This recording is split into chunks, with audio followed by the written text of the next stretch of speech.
as a police officer, I'm compelled to make this video. I've been in law enforcement for 10 years, and I'm speaking to my peers, other fellow officers, people in any kind of law enforcement position. I've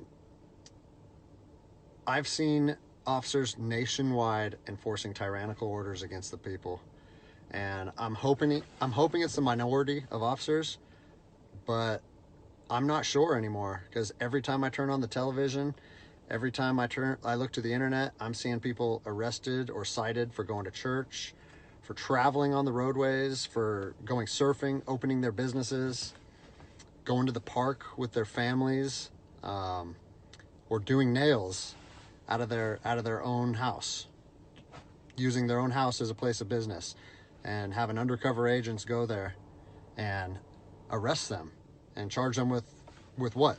With a crime? I don't know what crime people are committing by doing nails in their own house, but we're seeing this more and more and more, and we need to start looking at ourselves as officers and thinking, is what I'm doing right? Now, I want to remind you that regardless of where you stand on the coronavirus, we don't have the authority to do those things to people just because a mayor or a governor tells you otherwise. I don't care if it's your sergeant or your chief of police. We don't get to violate people's constitutional rights because somebody in our chain of command tells us otherwise. It's not how this country works. Those are de facto arrests. You know, we're violating people's rights and taking money from them, or even worse, arresting them and depriving them of their freedom when they are exercising their constitutional rights. So let's talk about that. Let's read something right here off of the Declaration of Independence. All men are created equal. Among these, we have the right to life, liberty, and the pursuit of happiness. That to secure these rights, governments are instituted among men, deriving their power from the consent of the governed, meaning our power and any government official's power is derived from the people. Okay? We don't hold power over our citizens. It's contradictory to everything that our country stands for. And this is what I'm seeing. First Amendment rights, telling people they can't go to church, freedom of religion. Okay? Telling people they can't protest, freedom of assembly.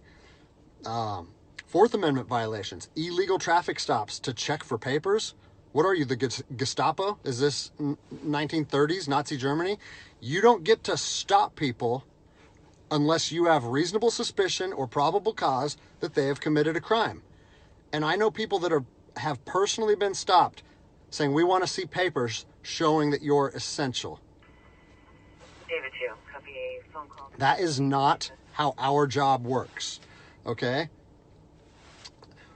What really has been pissing me off lately is the fact that these officers that are going out here and enforcing these tyrannical orders, what they're doing is they're making my job and my safety, or they're putting my job and my safety at risk.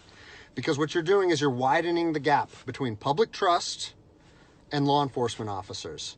And what that's going to do is it's going to, I mean, look at what's happened to law enforcement in the last 10 years. Less and less public trust, and more often than not, that is a result of isolated incidents that get blown out of proportion. Well, they're not isolated anymore. They're happening every single day.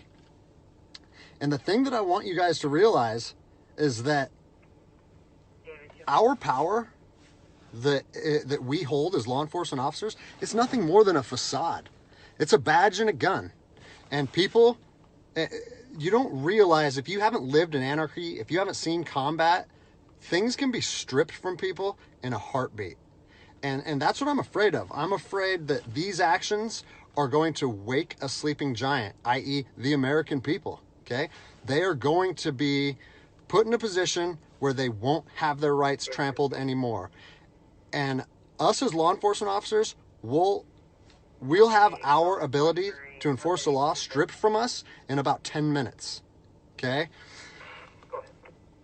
I think what is going to happen if this continues is we're going to see bloodshed in the streets. Okay? I don't want to see bloodshed in the streets on either side of this coin.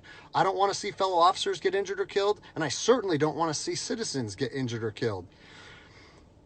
And I promise you, most of you out there doing these tyrannical acts against our citizens, you're not ready for combat. You're not mentally or physically ready for combat in the first place. I promise you, you don't want to go through that, and I hope I never have to go through that again. You don't get to just say, well, I'm doing this because I was told to do so, or I'm following orders, or I need to keep this job. Guess what? I need to keep this job more than anybody. I have 3 young children. I have 2 houses. I have the same sob story that the rest of you guys have.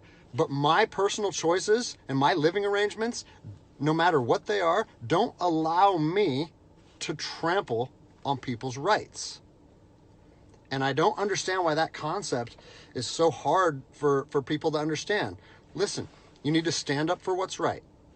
You need to, if you're part of a department or an agency that is asking people or asking their officers or their deputies to impose on people's rights and infringe on their freedoms, you need to step up and say, no, that's not me. That's not what I signed up for, and that's going against my oath. And if that costs you your job, so be it. At least you'll be able to look at yourself in the mirror at night. I've already expressed this to my department. And luckily for me, I come from a department that I feel like my chain of command shares my view, but I don't care what department you're part of or what your chain of command thinks. You don't get to trample on people's liberty. And so, as a special operations veteran, I've fought on the streets of Iraq under the U.S. government's guise of freedom. And I'm telling you what, the American people are going to you are going to wake a sleeping giant, and they are going to fight 10 times harder for their freedom on their soil than anything you've ever seen before. And if that's something you're willing to face, then keep trampling on people's rights. But I promise you, the American spirit of defiance is going to rise again, and it's going to be a big problem for our country. So I'll leave you with this, something that I learned as an E-nothing in the Army. No matter what situation you're put in, if you look inside yourself and ask yourself one question, am I doing the right thing? You ask yourself that, you know the answer. And no amount of money or no order or law or anything should be able to make you go against doing the right thing. So I'm imploring officers to look inside themselves and ask themselves, is this what I want to be doing to my citizens? And I think the answer is clear. And if we all stand up together, guess what? It'll be a non-issue, no factor, because people and law enforcement will be united like we should be.